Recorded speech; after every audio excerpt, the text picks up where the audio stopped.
See, epilepsy generally means loss of consciousness. So this can be associated with many features, which includes abnormal movements of the hands. There are many types of epilepsy, like sudden stopping of thought process, suddenly becoming arrested, and just blinking of eyes. All these are varieties of epilepsy.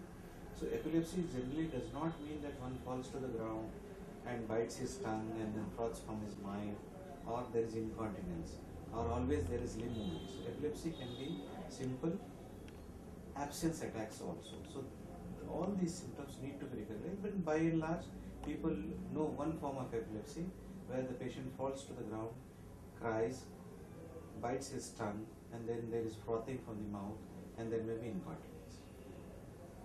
Doctor, what causes epilepsy? There are many causes of epilepsy, and epilepsy can occur at any age in life. Epilepsy is very common in children, more common in children when compared to adults. But then according to the age, the causes for fits are different.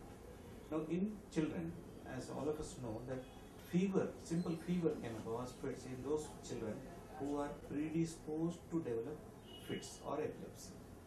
The other causes for fits or epilepsy are head injury, infection of the brain like meningitis, encephalitis.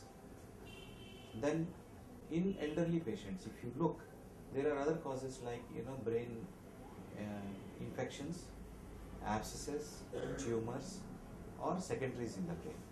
But very common type of epilepsy is it is called idiopathic or generalized epilepsy, where on imaging you do not find any cause for the epileptic attack. Sir, how is epilepsy treated? See, by and large, the treatment for epilepsy is by drugs in most of the situations. And the other thing is, whatever drugs we use in allopathy are the only proven drugs which are effective in epilepsy. This point I make because people believe that there may be treatment for this in Ayurveda, homeopathy, or other forms of medical management. But that is not true. The most effective medicine for epilepsy is available in allopathy, and this point has to be made very clear to the patient. By and large, it is the drug management which is very important in treatment, and there are varieties of drugs available for management of epilepsy.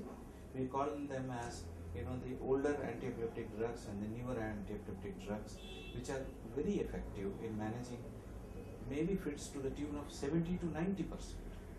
And in different situations that we have different types of drugs which are more effective, like in pregnancy with epilepsy, you choose a different set of drug. In elderly patients, you choose a different type of drug, and in children, then you limit yourself to certain drugs. Sir, what are the diagnostic options available for epilepsy? Epilepsy is diagnosed, first of all, by history. History is the single most important tool to make a diagnosis of epilepsy. And first-hand evidence that you witness a seizure, if you are able to see a seizure in front of you, then that is the best diagnostic tool you have to make a diagnosis. Then we have something called a semiology, as to how the fit started and how it ended. All these things give us a clue as to how or which part of the brain the fit is originating. If you come to investigations, there are investigations like a CT scan, an MRI of the brain, or an EEG. And apart from that, you have to do a general evaluation where you look at the systemic causes, like you see whether the patient has got hypertension, diabetes, electrolyte imbalances, or other endocrine abnormalities.